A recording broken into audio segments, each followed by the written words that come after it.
Bruce Lee used in training and demonstrations that when applied with timing and intent can stop an attacker cold. Not a flashy show, not a cinematic knockout, but a compact high-percentage method that targets the body's structural and neurological weak points. Stay with me, I'll break it down step by step so you can understand how it works in real fights, how to train it safely, common mistakes to avoid, and why Bruce Lee prioritized simplicity and precision over complexity. 1. What is the move?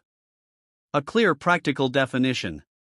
The move I'm describing is a short penetrating strike delivered to the opponent upper chest and lower neck area, the area where the clavicle meets the sternum and the supraclavicular area just above it. It often presented as a palm heel or a slightly cupped fist strike driven by a short explosive drive from the legs and hips followed by immediate control and follow-up. In layman terms, think of a compact forward thrust that is neither a long-range punch nor a full hip-rotated haymaker. It is a short stabbing strike that exploits structural vulnerabilities and can disrupt breathing, balance and motor control when applied cleanly.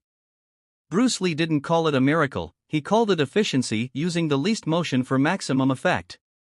2. Why this area works in real combat. The area I mentioned, the upper chest and lower neck, is dense with critical structures. The sternum and clavicle form a relatively hard platform, making force transmit efficiently. Behind and above these bones are soft tissues, nerves and blood vessels vulnerable to blunt disruption. A properly timed strike to this zone can produce immediate pain, a reflexive gasp or cough, compression of the vagal and phrenic responses which can briefly disrupt breathing and consciousness, and a mechanical loss of balance as the ribs and shoulder girdle momentarily decouple.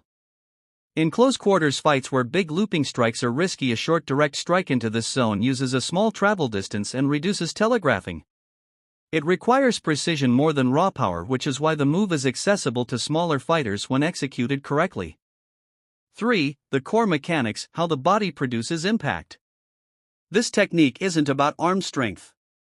The power comes from coordinated whole-body mechanics. Start with a stable base, the feet shoulder width apart, weight slightly on the balls of the feet.